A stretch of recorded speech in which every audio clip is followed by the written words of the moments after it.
A very good day to you and welcome to Herman Manyora's YouTube channel. My name is Jadil Kabiro. Absolutely excited that you're here for political conversations. Conversations that are very simple, truthful, hard-hitting with Herman Manyora, who's also unbiased. How are you, sir? Good. How have you been? Wonderful. Conversation now is on Raila to give way forward tomorrow on finance bill. Says everywhere he goes, watu wanauliza maandamano iko lini, maandamano iko lini. Way forward tomorrow, what do you expect? What is one thing you expect from Mine is very simple. Not what I expect or what I think should happen.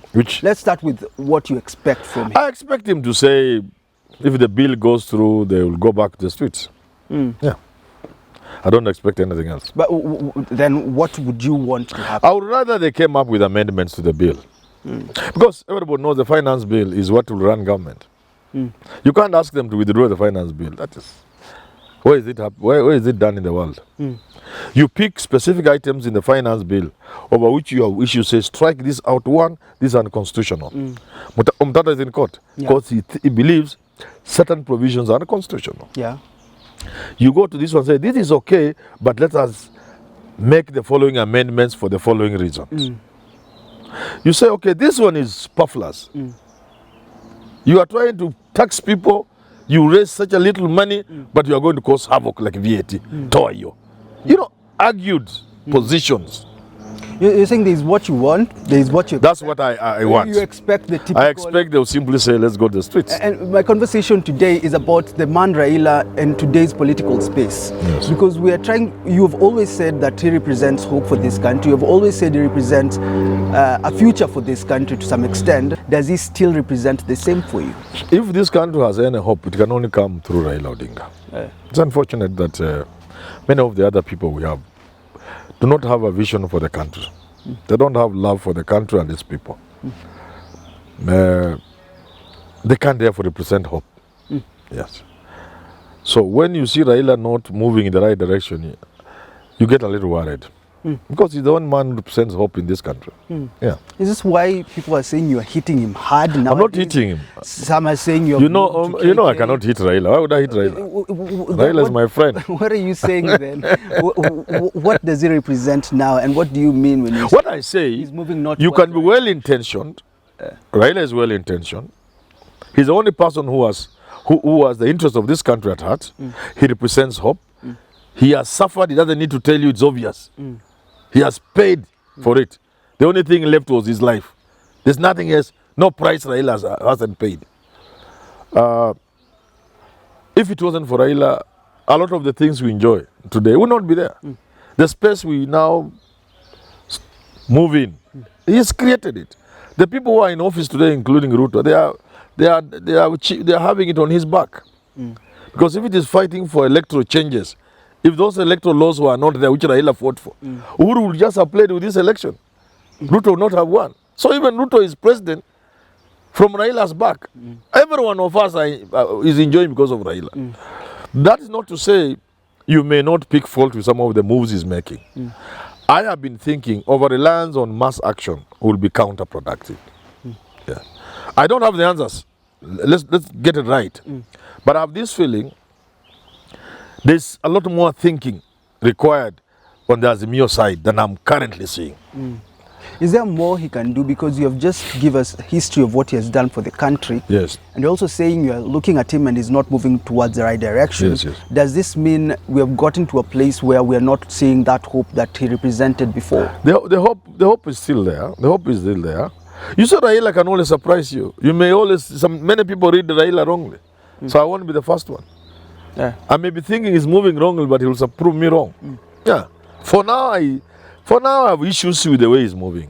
Over-reliance on mass action, which he's using as a threat. That strategy doesn't work.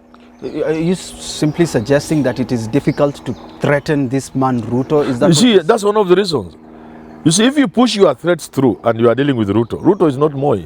Because I've said what Moi said. Moi said, if you are driving this bus called Kenya, kama uko na roho kidogo, if you are not a hard person, if you don't consider the country, you'll put the bus under bridge. Yeah, because people are irritating you. You are driving and they are doing all manner of things behind you. So you need to have a big heart. That's what Moi said. And you need to be insulted, challenged, You need to blink once in a while. Ruto will not blink. So that's part of the tragedy. And that's why Raila has to figure out, how can I, even if I use mass action, how can I blend it with something else? Because this man Ruto will not blink. And therefore that means you can plunge the country into chaos. So from what you're saying, we're looking at Raila, who has been in opposition for the past 4 regimes, I believe. Yes. And now you're looking at this man Ruto, who you're saying is a difficult man. Yes, he will not blink. What is the place of opposition now when it comes to dealing with the Kenya Kwanza administration? You know, first of all, it's difficult to say. We have Raila and a few people around him like Mada Karua, Kioni, and 1 or 2 others. But the opposition, if you are looking at the opposition from MPs, none is there. You'll have to identify a few individuals like Sifuna, Babu Wino. You'll have to identify a few individuals. Osozi. I'm trying to think of others. Can you think of 2 more? Maybe Omtata. Okay, Omtata. Yes. Also thinking about the leader of Azimio representing Opiondai. Opiondai. Yes. So you're just looking at those. Yeah, a few individuals. They will not be 20. So you can't look at opposition in terms of, oh, Azimio has 130 MPs. No, those are useless people. Okay. Yeah, and I just call them useless, and yet I know English. There are better words I would have used, but they are useless. And you see, the opposition compromised itself because of CDF. The moment Ruto got them there in the corner of CDF, they have no voice. They are on their knees. Yeah. Yeah. Is that why the likes of Babu Wino are supporting CDF? Yeah. They should not have supported that CDF. When I saw my friend Babu and the rest of these young people, I said they are finished. They have no voice. Yeah. So you don't really have to give in Bahasha. No. Just being given CDF, it's okay. That CDF is what finished them. What voice? How can you criticize government?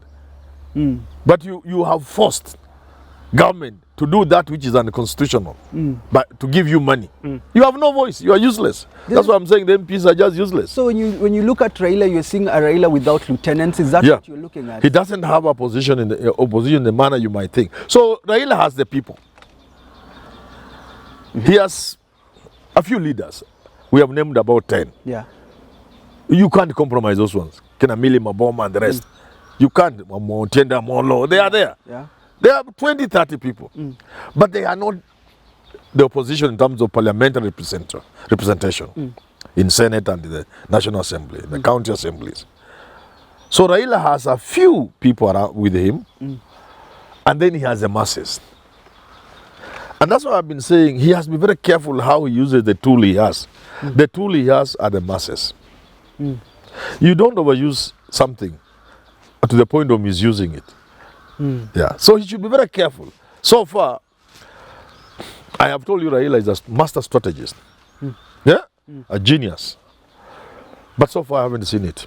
What does this mean though for President William Ruto? You know, if you use mass action, there must be a way you use it.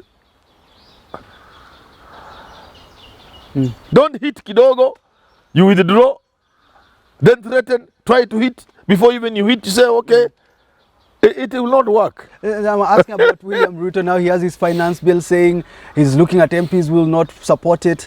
Does this mean it's going to sail through, number one? It has already sailed through. And not just the finance bill. For the next 4 years, everything he wants will come to light. Correct. He has the numbers. Now look at Raila. He has the numbers. Some people may add he also has God on his side. Ni watu na Mungu. Now we're looking at Raila Odinga. Of course, you just said he still represents hope. He still represents something this country needs. What is the future for him in politics? Because post 2027, we're also looking at who's going to be. Raila is an enigma, they say. Raila is, you can't understand Raila. I wouldn't be surprised if Raila were to stand in 2027 and even win. I wouldn't be surprised. But I thought, if you asked me, and I've said it repeatedly, if Raila had chance of wanting to be president, he would have done it before 2027 by removing a government that is incompetent, grossly incompetent. Come 2027, giving his name will be very difficult. People will see him as very selfish. What do you advise him? What's your advice for Raila now? To go to the drawing board and ask himself, does he want power now or he wants power for Kalonzo in 2027? It's a simple question For Kalonzo. that requires simple answers. For Kalonzo. Yeah. Why Kalonzo? People seem to agree. So the name coming out seems to be Kalonzo. Yeah. But does he have? But politics changes. Does he have what it takes, though? That's another different. That's a difficult We shall have to talk another day. Yeah, thank you so much for tuning in to our conversation, taking a look at the place of Raila Odinga in today's politics. Until we do talk again, have yourself a lovely rest of your day.